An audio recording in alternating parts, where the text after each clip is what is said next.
Good morning. We're joined right now by Tom Fitton from Judicial Watch. Good morning, Tom. Good morning, guys. Nice to have you here. Big interview last night. Loretta Lynch sitting down with Lester Holt on NBC, talking about a subject of fascination to us, everything and her involvement with James Comey and the Clinton investigation. I really want to play a quick clip for you here. Here's Lester Holt talking to Loretta Lynch about James Comey and the fact that he claims she said to refer to it as a matter, not an investigation. James Comey was testifying before Congress, I think it was June of last year, and he noted that you had asked him to call the Clinton probe a matter, not an investigation. But he said it made him feel, I'm paraphrasing, it made him feel strange. He noted it. What did you mean like he was when you hitting said, puberty. let's call it a matter and not an investigation? Well, you know, I heard about that testimony. I didn't watch it at the time, but it was brought to my attention later, and people were raising it with me. And the issue when he and I sat down at that time, which I think was early in the fall of 2015, was whether or not we were ready as a department to confirm an investigation going on, when we typically do not confirm or deny investigations into anything, with rare exceptions. But so Comey says you want to call it the Clinton matter, he wants to call it the Clinton investigation. To the extent, though, that he noted it, that it bothered him, did he go to you and question your credibility with regard to the Clinton case? Well, yeah, I can tell you that, you know, it was a meeting like any other that we had where we talked about the issues. And we had a full and open discussion about it. He didn't raise any concerns about it? And concerns were not raised. Concerns were not raised, Tom. Well, she admits that she told him to call it a matter, not an investigation. She's obviously not going to deny the obvious because everyone was talking about it. And for Comey, it was one of the reasons, including the infamous meeting she had with Bill Clinton, which was a power move by Bill Clinton to show that he could lord over her and the Justice Department, that he was going to take control of the investigation and start recommending whether the prosecutor or not, including making legal recommendations as to whether prosecutor or not, and take on this power he didn't have as FBI director. It just shows you how corrupt both the DOJ and FBI were. You had these two individuals, Comey and Lynch, who, Lynch is trying to tell Comey, look, this ain't going anywhere. Comey's like, well, I got a reputation to protect, so I agree with you, but I'm going to attack Clinton on the way out. What an unholy mess the Justice Department and FBI were during the Obama administration, and compare and contrast how they carefully tiptoed through the tulips for Hillary Clinton with the raid yesterday. Yeah, absolutely. Are they going to start throwing each other under the bus? Because it sounds like she's very comfortable admitting, as you said, that, yeah, I told him to call it a matter.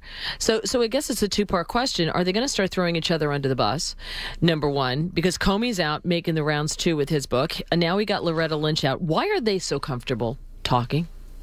Well, I think they're trying to get ahead of each other. I think they're both trying to get ahead of each other here. Loretta Lynch is trying to get ahead of Comey in the least, but they both are aware this IG investigation is going to be coming out eventually. I know it's kind of like waiting for Godot here. I don't know, it's been 2 years since we asked them to investigate the Lynch Tarmac meeting. And so the IG is going to probably have something to say about this. So they're both trying to get ahead of that. And it's also an issue with the FISA warrants as well, what Miss Lynch knew and what she knew about the misuse of the dossier, the DNC Clinton dossier to target the Trump team. It's the political nature of the Clinton investigation, and that's what it was. Again, you have to compare and contrast the steps taken with this Justice Department against President Trump. So I want to ask you about a central figure here in all of this, Rod Rosenstein.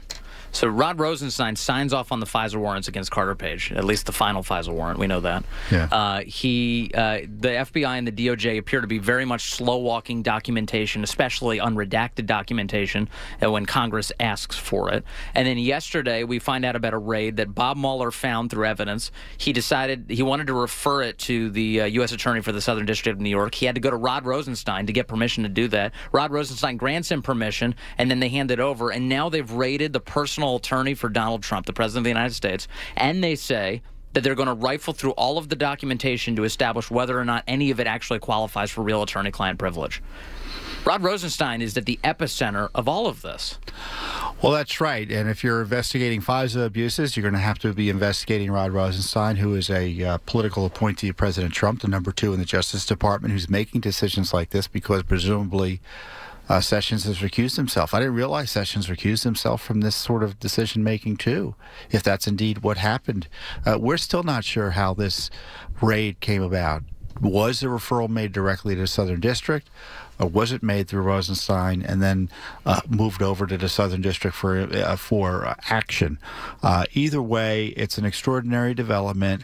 And look, I've been on this program talking about the evidence Judicial Watch has, and now the government certainly has, because they had it first and they gave it to us, that Hillary Clinton had classified information all over the place, including on Anthony Weiner's server, enough to arrest her. Here they're raiding the president's lawyer based on maybe an excessive campaign contribution at this point. I want to ask you more about that in a moment, including the fact that Hillary's lawyers were granted immunity. 7:43 here on WMAL. All right, we're talking to Tom Fitton of Judicial Watch. FBI agents yesterday raided Michael Cohen's Manhattan office, his home, his hotel room. They seized all sorts of records about his clients and his finances. Among the records taken were a 2016 payment to adult film star Stormy Daniels. And they took his computer, his phone, his personal financial records, including tax returns.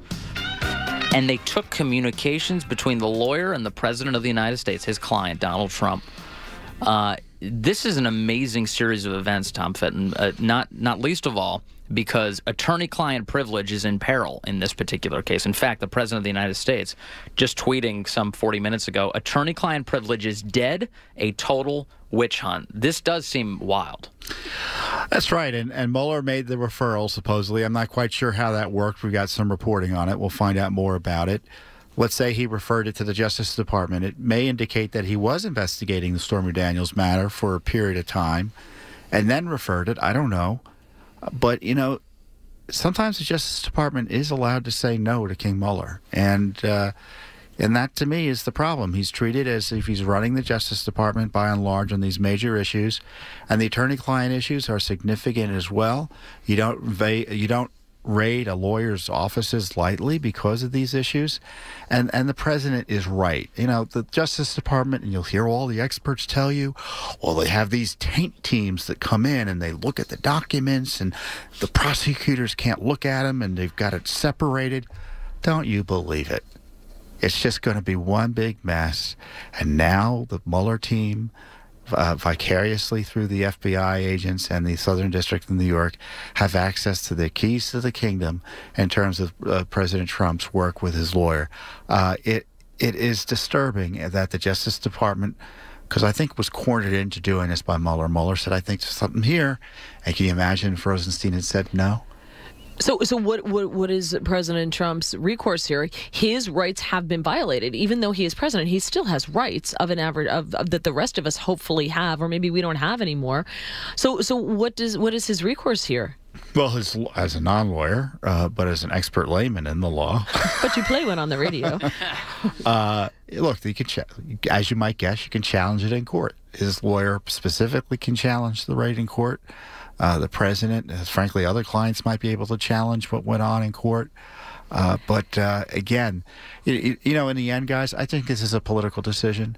It's not a legal decision. Well, I understand there are rules that be followed legally. Well, what informs but they made a political decision to target the president here. What informs that notion, real quickly here, is the treatment of the Hillary Clinton matters, the investigations into Hillary Clinton, the fact that you get her lawyer being granted immunity. And any number of things. The fact that the FBI never even got control of the DNC servers, never once had possession of the DNC servers to look into the hacking that's led to all of the conversations we're having today. Disparate treatment all across the board. Well, that's right, and they were handing out immunity like Tic Tacs during the Clinton email investigation. You had indications the Clinton lawyers may have been involved in soliciting or encouraging false testimony. They had classified information they weren't allowed to have. No raids there, just friendly letters. Make sure you got that classified information in a very strong shoebox. Yeah. What an outrage, comparatively speaking. Cheryl Mills wiping her brow today. I mean, man, I got away with something. Tom Fitton, thank you. Really appreciate you. 7:51 here on WM.